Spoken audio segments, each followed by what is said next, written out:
and anyone is like that, where you can take what works, leave what doesn't. Maybe they're a dick, but there's probably something that you can extract from that relationship. Yeah. All right, thanks. Next time we're gonna talk about something else, but until next time, journey well, my friends. All right, see ya.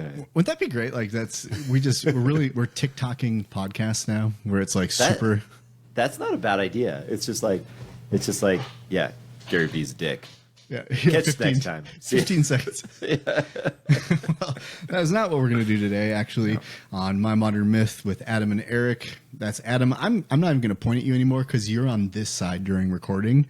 And last time I felt like I finally nailed it, and it switches it to that side, so I'm pointing to nobody. Oh, really? Okay. I don't get why that is. So I've just given up. It's episode what if I'm 18. everywhere? I could be over there, too. So it's a metaphor. Technically, you could be pointing, like, geographically in my direction. Should I just do that? To Denver. Yeah. That's because I'm really good with direction. You ask my wife. I just always know where north is, or never, unless I'm next to Lake Michigan. That's the only hope I have of knowing where east is. Yeah, I wouldn't last long in the Midwest where there's like no points of reference, because here we have the mountains showing west. In California, it was obviously the ocean showing west, so it was like, which direction was we going? Oh, east and west. It was easy. And now it's like, I don't know where I'm going. No, but the nice thing about Lake Michigan, because we do have that landmark, I have a mini panic moment every time I get to an exit, and I'm like, east, west, Lake Michigan, I must be that way, so I'm taking the east exit. And that's like, sometimes, even though I've taken that exit over and over, I go through that same process every time because I'm just inept with direction. Yeah. Well, they really need, on those freeway entrances or exits, they need to find some level of consistency or clarity on what side the freeway entrance is on. I don't know if they do this, if this is the case in Wisconsin, but it's so far been the case in California and in Colorado, where you don't know if your freeway entrance is going to be on the left or the right. So they're like, oh, freeway entrance is coming up. What lane? Dealer's choice. It's coming. What are you gonna Figure it out. You've got a lot of cars to get in front of. Well, I mean, at least in California, there's no traffic issues, so you have time to think about it. Yeah. And everybody's very nice. Very nice, very kind. Very polite. So the actual topic we're going to talk about today is very gentle, very easy, not a hotbed issue at all. It's going to be dabbling in some issues of the words like patriarchy, feminism, and things of that nature. Good night, everybody. Bye-bye. Yeah. So it's just going to be a Modern Myth with Eric, and this will be the 18th and final episode. Right. But it's using that as an entrance into a conversation about this topic of reflexive contrarianism, where if one thing is bad, then the opposite must be good. And since, I don't know, recorded history, I feel this has been on a pendulum swing of left to right, conservative to liberal, feminism to patriarchy, and it just masculine to super feminine, and effeminate men to super masculine men, back to effeminate men. It just keeps going back and forth, and there is always a moment where everything good, which is a result of what was bad, meets the moment of, yes, this is good balance. And it always pushes too far, and there's lots of reasons for it. But I wanted to talk about one specifically to start. And it was inspired by my lifestyle and some online influencers entering this conversation. And I've been watching it over the last couple of years evolve and go too far. Be a good thing, inspire me, and then go, whoa, let's pump the brakes a bit, because we're getting into that weird zone again. So to kick it off, I will explain what happened and a little bit about me. I'm a stay-at-home dad. I homeschool. I also do podcast, video production, so I work from home. Everything I do is from home. I'm raising two daughters of the ages of 8 and 12, so I'm educating, I'm doing that stuff, and that is, I don't consider it a job, but a calling in some regards. It's worked well for my wife and I. My wife is in construction, high-end residential construction, as a project manager and superintendent, and it's an amazing job, very non-traditional for her. So, this brings me to the conversation, and I'm trying not to eat cat hair, so I'm trying to. There we go. I found it. Just that was embrace like 2 it. minutes. The cat hair becomes you, Eric. all of a sudden, I start meow. So as a meow patriarchy. Yes, this is going to be a very, very frightening evolution during this episode. The middle is going to be really really scary. That's the Halloween's part. coming, so Yes, it this is. is my first transformation. I'm sprouting hair for my costume. The issue that I saw was my own mental struggle with this dynamic, with being non-traditional, anything. I don't care what it is. If you're doing something unique, or maybe that's not as common, or it's not the norm, you experience discomfort. My wife experiences discomfort in that line of work, in certain interactions, because it's not normal.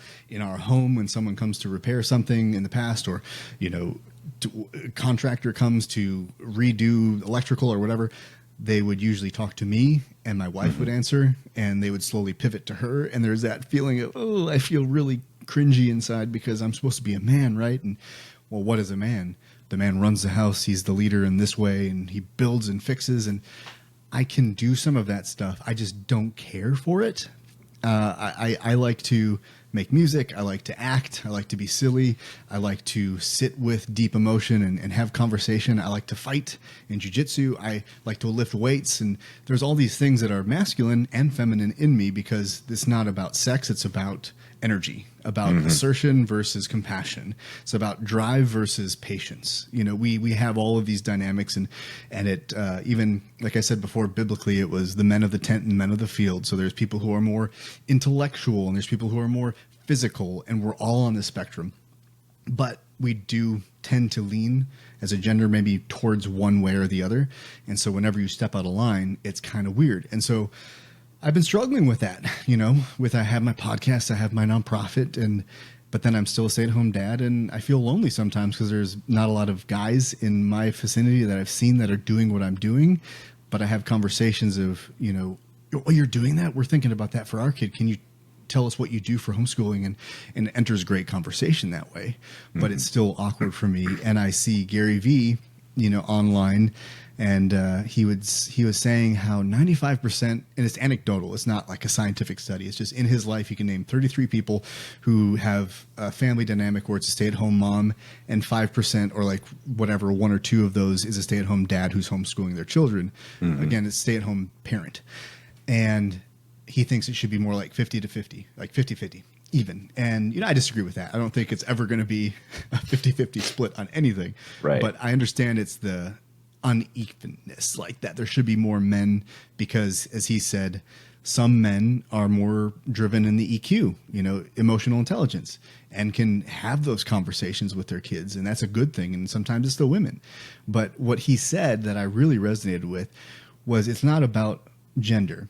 It's about each family, hopefully, has, maybe a mix of this, but at worst case scenario, maybe one of the parents, one of the couple, is driven financially, is driven in business, and really has that acumen and desire and drive. The other one has the compassion and has the soft skills to support the driven one, to support the children, and to, be that energy in the house. So it takes two. And sometimes each parent is both, maybe. Like I say, it's a spectrum. In our house, I feel like I have a lot of strengths in that EQ, that compassion. I have a lot of drive. But I also have a really, really strong drive to support other people, to cheer them on. And I get so excited when I see other people, that I've supported, get it and do. Like my wife, we've spent years supporting each other. And we got to a point where I get to support her as she goes after big dreams. Yeah. And that's a really honorable thing. Am I a man? Am I not a man? No, I'm still very much a man, Yeah.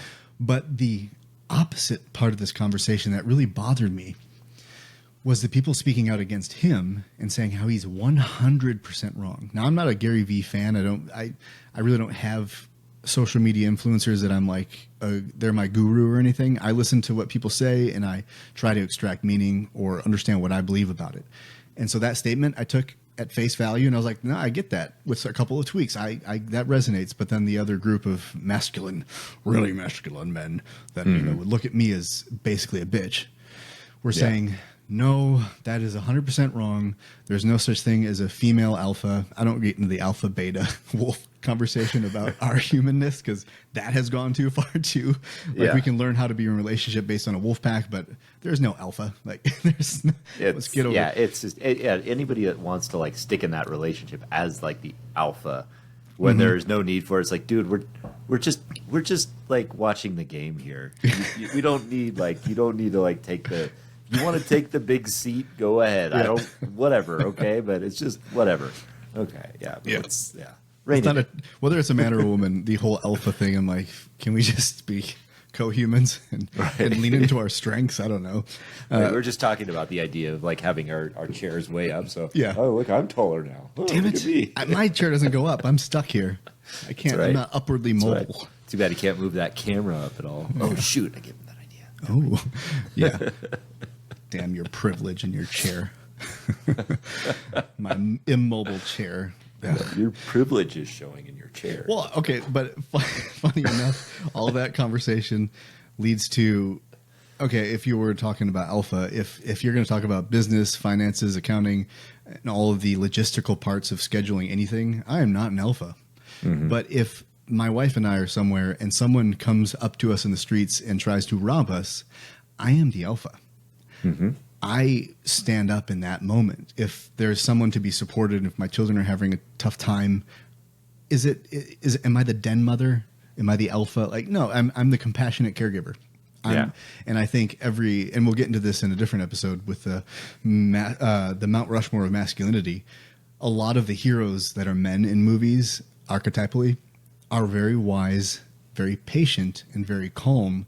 But if the situation calls for it, they can become very aggressive. They could handle their own. And I think that's a part that gets lost, is it gets super bravado and everything's a fight and fuck your feelings and all this kind of stuff. And I'm like, no, Obi-Wan Kenobi never said that.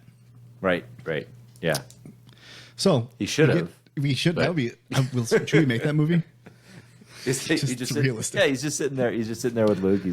And Luke's like, "Oh man, I wanted to play with the power converters." Fuck your feelings, Luke. These are not the feelings you were looking for. That's right. Yeah, that would have been That would have been a totally different. Man, like, how am I going to get these torpedoes down that chute? Fuck your feelings, Luke. Just do. I'd watch that movie. Yeah. So we did earn that explicit little square on this episode of the My Modern Myth. So congrats. Yeah. Awesome. We always have that goal. We always meet it. Yeah, we should meet it. Yes. It's silly that we have to see. That's another thing of, do we really need to censor ourselves that much? Like, is that to be buried in discoverability because of a curse word? Like, that's kind of silly. Gary V, good thing he has an audience, speaking of Gary, because he's like, no, I'm going to curse when I want to. That's my language. But the opposite end of the argument is, women can never be alphas. They can never be leaders. And any woman who is going to eventually be married to a man who snaps and loses control completely, because that man is not being allowed to be who he was built to be. And it makes me laugh because of the ignorance of the statement of any time I hear someone saying it is all or nothing. Yeah. It's this way or it's nothing. Like, no, that's so reductive to the complexity of human experience and the complexity of partnerships. Mm-hmm. It's never that way. Sometimes I built a nonprofit, Project Echelon, because sometimes I'm strong and my friend is weak, and I am strong for him or her. And sometimes I am weak, and I mean weak as in like I'm broken, I'm sad, I'm just struggling. And then my friend is strong for me. Right. Like, that's how this works. It's not I'm always have to be strong, but that's what they almost put out there. And it's very weird because I try not to let it hit me, but I still am working on myself. And that's one of my wounds, is when I'm doing something different and I don't feel understood, I feel like shrinking, and I have to really fight hard to wake myself up and then look at it and say, why is this bothering me? And it's because that core wound of being misunderstood, when I'm like, no, you don't even know my life. And he's not even talking to me, but he's just casting out like, oh my God, this statement is so stupid. It's what's wrong with this country. And it bothers me because we're missing it. Right. We went from the super feminized men, and women probably felt the lack of that masculine presence because maybe that 1950s man was a little bit too toxic, a little bit too much in control. And some of those women, maybe a lot of those women in the households, didn't want to be housewives. They wanted another opportunity, and they got that. Mm-hmm. And so then all of a sudden it becomes, boss babe and that grind culture. And then all of a sudden some of those women get to be 40 and they're like, I wish I didn't prioritize my career. Right. Jenna and I, we got pregnant at she was 20. Mm-hmm. We started our family, and then we got to the 30s, and then she took off in her career. Right. And I was like, for that, it worked for us because we got both. Right. We got both of those things. And so there's a dynamic that I feel like we should have freedom and not be shamed because of the path we take that we think is right for us. But when we look at the culture saying a woman needs to have this career, a man needs to have this career, I'm like, no. Do you need to have the career? Do you want to be a family member? Do you want to stay home? Do you want to go out to the work? Do you want to stay home for 10 years and then go to work? Like, what's the dynamic? Like, it's an evolution, and it's not like you're going to be an Iron Man for the rest of your life. No, you're going to take breaks. Right. Like, it's so nuanced. Yeah, it's I mean, and I 100% agree. I mean, like there's times in our life where we need to bring that out, and I love that statement that you talked about regarding, the fact that there's times where you're going to be on, there's times where you're going to be off. It's never like an equal, like always 100% masculine. Like even, my wife and I go to karate. We both do that. We both have fun with it. She's learning the same things that I am, so that I'm confident that, even if we are attacked in an alleyway, I almost have, depending on the situation, I'm almost more confident that she's going to be able to protect herself more than me. It's just that it's like, I've never been much of a fighter. That's just not who I've been, and I've always been weaker on that front. So learning that stuff, I feel like, it's anybody who says, I'm with you. I feel like anybody who says like unequivocally, no, it's always 100%, masculine versus feminine, and this is that. That's just BS. It's just wrong. And I know plenty of men who are single fathers who are raising children, who are raising daughters or things like that are incredibly masculine people, but are also showing that compassionate side. And that's part of that positive balance of masculinity and femininity that all of us have. We just have that. I mean, same as you. I'm a creative. I enjoy creating things. But I work in an environment at my family's business where it is that alpha male kind of bullshit that happens in that workplace. And it's all like positioning, posturing. And it's like, no, if you're gonna do that, I'm just gonna be a cloud. And as you try to like punch me, you're just gonna float right through me and then fall over. Because I'm not gonna play that stupid game of who's the alpha male. It doesn't matter. Let's figure out the right solution and move on. Yeah. That's what it is. That's because it. I mean, we've got a prefrontal cortex here. That's what separates us from the wolves. We have the ability to think more clearly than wolves, so we don't have to pack ourselves in the same way. And yes, we need leadership, but leadership looks different within the humankind than it does within the wolves. A little bit. We can adopt it to make some similarities, but you can't fully do it. Yeah. I like the prefrontal cortex where they talk about mammalian brains and how one of the beautiful things that we do learn from the wolves, and I've learned when I went to a disabled veteran to get my service dog, she taught a whole thing on dog psychology because we were getting dogs, and also that was part of our introduction to healing from trauma and kind of if a dog can do it, you can do it. And so the lesson that is good to take away is a dog. I still can't lick my butthole though. That's just not happening. Well, it's just like, dang it. Don't give up. I think if you get more yoga, less karate. Yeah. you gotta bring both. Like I'm doing jiu-jitsu and yoga for that very reason, and I'm not even close, but I'm not giving up because I've only been doing it for 8 months. Don't give up on your dreams. Just never give up on your dreams. Okay. Why would you? It's stupid. But the mammalian brain, it has the ability to not be driven by complete impulse. Like there's actual thought. It's not just a prey-predator drive like the reptilian brain. So the mammalian brain of the dog or the wolf doesn't hold on to trauma. That's one of the benefits is it takes moment by moment. And then when it has an aggressive moment, it's aggressive. And then when that aggressive threat is gone, shakes it off. It goes back to normal. We don't do that. We have the unique ability to, as Bahesha told me years ago, we have the ability to tell ourselves a story about that event for the rest of our lives. A dog is sitting in a cold puddle because some abusive owner puts it in this cold puddle in winter. And it's shaking and it's sad and it's just, brutalized. And then it gets taken into the house and it shakes it off and it cuddles up to its owner, even if it's that person who put the dog there, and just is like, oh, thank God I'm out of there. We would go, why did I deserve that? Why would this person do it to me? It's because I'm bad, isn't it? It's because I'm a horrible, horrible person. No, the dog doesn't do that. The dog moves into the new, the now and lives. And so we can do that too, because we have more capability in our biology to do it. But we also have, with logic and that thought process, it becomes a very, very negative storyteller as well. And I think what you see is in this conversation, that pendulum swinging, if this is bad, and it might be, the opposite must be good. And it won't be. Because if the extreme is bad on this side, it's going to be bad on this side. But it takes action to get it to start to go back to center. Yeah. And so we see it playing out, you know, like I say, I don't know all of history, but very simply, you can look at it just from the 50s. You know, you have the dynamic of the homemaker and the man would work. Like that was just the dynamic. And then that doesn't work, you know, for different reasons. Maybe it was partly because in World War II, women had to go into the workforce because the men were in the battlefield. And that was the first moment of really being like, wow, I really enjoyed that. I felt really good at work. I found a lot of purpose in it and I want it back. And then so there's this energy that's saying second wave, I think feminism is what that was born out of, perhaps. I might be out of school saying that. And then they kind of spoke up and there became a movement that they wanted to get out and work.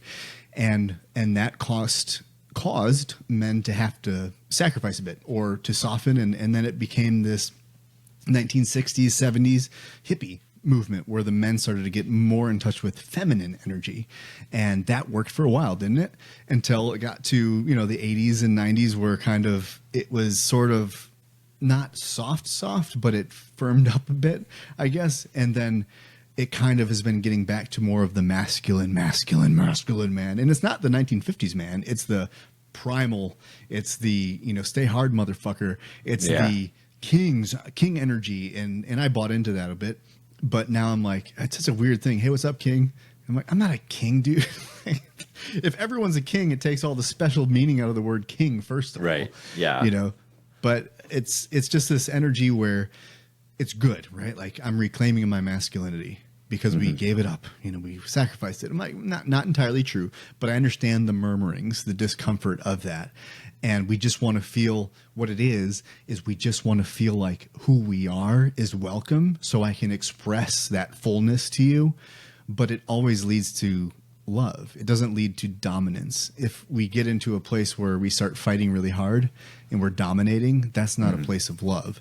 And in the wolf pack, if you want to talk about alphas, when they dominate each other for that, because they don't have words to use to speak, that's a key difference between us and wolves is we can use our words. We don't have to, bite each other, but they don't hurt each other. They bite and they fight, but they don't hurt each other because if you hurt someone in the pack, well, your hunting team is down one wolf, and that doesn't do anyone any good. So we use our words. We can get aggressive. We can fight. Yes, we can if it goes there because some people aren't going to be balanced. And so whenever I see that swing, now it's going to, mark my words, it'll go too far where all of a sudden it's, you know, you see the trad wife trend where it's the traditional wives from the 50s, you know, that were saying how women loved it. Like it was all lies about the psychosis of it. I'm like, no. Yes, some women still love it. Yeah. But it's a brand and it has to stay a problem. So there has to be a big problem that all of these women need to be traditional women, otherwise they're unhappy, that all of these men have to be working men in dominating industry or they're ultimately depressed. No, that's a brand. You have to listen to where the middle ground is because it's the pendulum swinging and it's never going to lead to happiness until you accept that there are these options out there for you and it's not attached to a gender, it's attached to a dynamic of energy inside yourself, and you are going to be in hell if you don't meet that energy need. That is the definition of heaven because it's here on earth and it lives inside you. Every religion talks about it. It's inner peace. And that looks different. And it doesn't look like you trying to convince everyone that the way you specifically, Adam Hill, or I, Eric Beach, am living, that you have to live it like me. All men you're not going to be happy unless you're a stay-at-home dad, you're homeschooling, you're doing jiu-jitsu, you also did 2 Ironman triathlons, you know, you play the drums, not the cello. That's lame. Yeah, you know, like, totally. That is stupid. Yeah, I mean, it's like it's fitting that square peg into a round hole. I mean, always, like, you know, where I've struggled with a lot of this is obviously trying to live up to the expectations that society has, or I believe society has for me. And there's nothing really healthy about that. There's nothing heaven on earth about this idea of like trying to live in the expectations of what society has for you. But if you're able to be present and authentic at every moment and live in that moment, well, there's a place for appreciation in that moment. Mm-hmm. And then in that moment, then like that's you being your authentic self, and that's powerful. I think there's heaven in that, and I've felt that recently with just being able to be present, whoever I am. And so this idea of like, okay, well, if I'm going to stick this vision of what I have for masculinity or femininity into every single moment I'm in, then yeah, it's going to be problematic. I believe that you're right, that pendulum swings both ways. And one of the more powerful books that I've read on that kind of subject is the Fourth Turning, which is kind of it sounds like a conspiracy title book, but it's really neat how it kind of talks about the generations and how that shapes how we are. Like you talk about the World War II generation where we had women go to war. Well, there are these things called the hero generations where they basically fight through that conflict generation to bring a period of peace and prosperity, which was what happened after World War II. We had this peace and prosperity that bred a generation of people that were more entitled, like that they grew up in that prosperity, so they thought that they earned it, or they were entitled to it. So they grew up in that, and then they had that free love kind of stuff, and all of that idea of changing the gender dynamics, things like that, for good or ill. Yeah. But ultimately, one of the things that theory expresses that over time, that the gender roles kind of thing they kind of go like back and forth. They kind of reach this point of like being undifferentiated to being very differentiated, from undifferentiated to very differentiated. And I think that you're right, there is a balance there, because I believe that we have to understand and respect that there are, how we show up, what our identities are in the world, and also know that not everybody's going to live up to the same gender dynamic or roles that they live into. Mm-hmm. Some people, there's a lot more male role models who are stay-at-home dads, and I think that's wonderful.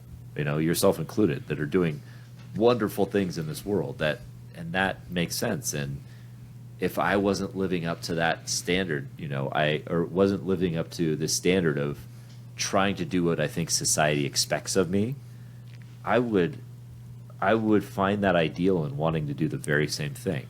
I mean, that appeals to me. Yeah. And so there's something about just living into that and not judging yourself for how you feel, and living into what you think society expects of you to fit into some tribal mode. Yeah. That ties in with The Power of Myth by Joseph Campbell, that Fourth Turning, and the concept that we're discussing today. And what you just said sounds like follow your bliss. The freedom to follow your bliss. That's kind of the ultimate drive. And sometimes that means being a CEO for some people. Mm-hmm. Sometimes that means being a professional bowler. I don't know. It's whatever really fires you up. And the key in that is it's not about your comfort. That's another conversation where people talk about self-care. I'm like, no, that's important, but it doesn't mean the world is here to make sure you're comfortable. Like regardless, you have to be tough enough to push forward through the discomfort. Even in my path, doing what I find value in and following my bliss, I have to be tough enough to not let these people who are all or nothing thinkers make me feel bad about myself because I'm following a path I believe in, but society doesn't necessarily maybe honor it. And that feels intense to me. And the reality is of what you said about, the power generation, the entitlement and all that kind of stuff, the free love and whatever, is the benefit in that we have to see is when we see these movements, we can't control them, but we can control our reaction to them.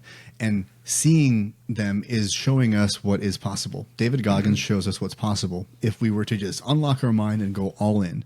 Yeah. That's good. That's inspiring. That makes me want to work a little bit harder. Like, these people serve up great examples, but if we buy into them as the solution, whatever the movement is, whatever the person is saying, that's extreme. We're missing the mark, because we aren't that person. We aren't that movement. It's just allowing a stirring in ourselves for greater self-reflection so we can better understand what we even want. So that's another element of this conversation where Carl Jung's wife, she did what do they call them? Treatise? I always called them treatsies. Treatise. And I felt really Sounds stupid delicious. after 2 years of calling them treatsies. Someone said treatise, and I was like, oh no. I've probably done the same thing. I mean, yeah. She wrote a sounds lively yummy. little treatsy. Sounds on, yummy. Yeah, on the animus and anima that I just finished. And that's, animus is the masculine energy, anima is the feminine energy that exists in all of us, like we're talking about. And in her verbiage, one of the things that resonated was, you can't be creative without both. And I've been really into this creativity thing because my modern myth is all about the story we write. So we're all storytellers. To be a storyteller, you have to be creative. We might think that means Picasso, or I can't remember your favorite painter, but the abstract artist Salvador Dali, or no, not the one that actually has stuff that looks like things, but it's just like paint dropped on a canvas. I can't remember his name. Jackson Pollock. Yes, that's the one. Like Jackson Pollock and his creativity. Right. But to be creative that way is one aspect of it. But yes, and I call it seeing something as it could be, not as it is. That's creativity. So your own story can be that, right? Where I saw this interaction that happened in my life, and I told myself a story. Either it's going to disempower or empower me. It's going to lead me to growth, or it's going to lead me to self-damning, self-damnation. But what she said was the masculine and the feminine are both necessary in any kind of creativity, because the feminine is dreaming, is imagining. That's the process of inspiration. And the masculine puts action to the inspiration. So that exists in all of us. It also exists in business. If you and me are going into business together, I probably need your masculine side of making things happen, like getting it on the books, doing it. And I might be like, look at the clouds. Aren't they so pretty? Imagine if this was the metaphor for life. And you're like, that's a good point. Let's write that down. Let's get you're going to bring something that I might get lost without. And so I have to develop that in myself, like not be lost in the clouds. It's beautiful up here. Don't get me wrong. But you have to be grounded too. So I have to make peace with those parts of myself as well, just like we all do. And when that gets tied to a power dynamic, that's where these pendulum swings really occur. And that's why it's so hard for men or women to give it up, to disengage with the necessity for their stance to be all or nothing right. Because to give that up means they have to give up power. And they don't have the security in the reality that they're living to give that up and let something else be true. And so they fight tooth and nail for that. And that's a really heavy thing to see. And I really don't know if they don't see it. Yeah. Interestingly, you're describing the visionary integrator role within a business. Like, and it's pretty neat. Like the visionary, like has that head in the clouds. Like I'm going to come up with 20 creative ideas and kinds of things like that. But that integrator is that bulldog. I mean, it doesn't have to necessarily be, but just has to be organized enough to be able to put the pieces together and make those things happen. But yeah, I see the balance in both of those things being, that there is a healthy dynamic of understanding the masculine and feminine inside of you. That there's an important element of both of those things. And some of those can be showing up more than others at any given time. And maybe more often than not, you're showing up in some way more than others. And to go around saying that one or the other is bad, I think that's unhealthy. And really the only way it's bad is if it shows up inauthentically or dangerously, or in some way that is not healthy. But masculinity, femininity, all of it can exist in a healthy way. And if we can look at it, if we can shape it that way, I would hope that we can actually build a dynamic around that build our world around that being okay. That not everybody has to fall into these issues of like, or fall into this ideal of how we want to live. I appreciate what you say about David Goggins, because for as much as we make fun of him, as much as I make fun of him, at least, you know, he is an inspiring figure. Mm-hmm. He has an inspiring. He demonstrates what we're capable of. But then you have people that are on the other side of it that want to like have that alpha male thing. That's the most important thing to them. And I think that's what that's what takes from people like me. You know, that's what sours me. Sure. To certain politicians that will go unnamed. Mm-hmm. Is the people that desire that the most, that think that power or that the idea of living into their you know, their idea of leadership is building that alpha male or alpha female or whatever mentality of that's the most important thing, because it's not. The most important thing within, say, leadership is being able to be diplomatic, to be to actually lead people, to inspire change and drive, not just be the alpha male who suppresses people down. It just doesn't. That historically throughout our history has never worked. As you say, these conversations before we started, I said, "Hey, here's the topic," and he said, and then Adam's like, "Oh, so light, just very easy conversation." I'm like, "Yeah, totally." But the thing I love about you, Adam, one of the things is the ability to bring levity to any kind of situation, and I think anytime is it a hot button topic? It is. It's not the most intense, pressing issue to discuss, but there's energy in it. And mm-hmm. being able to deflate that and not take yourself too seriously is a big part of that. And that really does helps me, you know, sort of look at the situation, whatever it is, and just kind of put some salt on that and then just sit it down for a minute and be like, okay, what's really going on here? Yeah. You know, and I think that's always just give yourself a minute to really like not emotionally react to this. Yeah. Get it out of your system, whatever, you know, but what is it telling you about you, and what do you need to do? Because that's where change happens. You're not going to call up whoever and be like, excuse me, President, or excuse me, David Goggins, or whoever is bothering you. Hey, Gary mm-hmm. V, I don't like what you said about, you know, this and that. Oh, I'm sorry, Eric. Oh, man, you're right. Yeah, that's on me. How you feel about what I said is absolutely on me. Yes, 100%. That is my fault for how you feel. Yes, it is. And that's really the key that I'm trying to work towards. Yeah. It's really all about my feelings. Okay. Right. I know I try to sound evolved, but no. Just want my way. Well, I mean, that's kind of it. I mean, like, I haven't watched, I know, like, I'm uninformed. I don't get my information. I haven't watched the news in years, intentionally at least. Yummy. I mean, it may have been on at a Buffalo Wild Wings or something like that. And I will say that it's been the most like peaceful thing. People wonder, like, how do you get so much done? Well, I don't obsess about this stuff, and I don't like dwell into the comment sections of people's, like, you know, all this stuff, because none of it matters. It doesn't matter. I mean, the whole idea of just not being involved in that stuff, you know, allows you to like just step back and just be authentically, you know, you, and just like when we talk about this stuff of like when it comes up, it's like, oh, you know, I come at it with a beginner's mind. So guess what? I get to get curious about it and learn more about it, or find out about it, and hopefully not get butthurt about stuff that you know is. That I'm deciding, because it's really just a decision. Sure. I'm deciding to make important to me, whether it's whatever politician I want to support, or whatever cause I want to support, whatever side of the masculinity, femininity spectrum you want to be on. None of it matters. It's just the only place it matters is how it's hitting you, and if it's hitting you negatively or hitting you in some weird way, that's on you. It's on you, and that's up to you to fix. But it's not.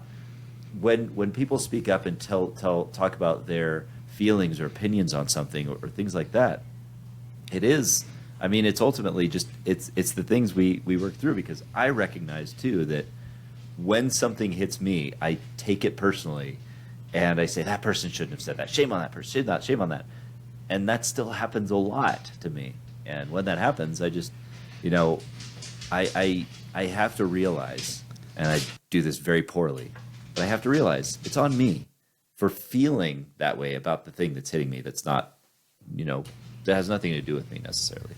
And I recognize that, like, yeah, in the comment section of things, that's a lot of where it hits me, because it's like, that random guy Yes. that I don't know talked about, like, how all people with, like, bald spots on their head are bad or from the devil, and he needs to know differently, even though I'm never going to see him again, you know?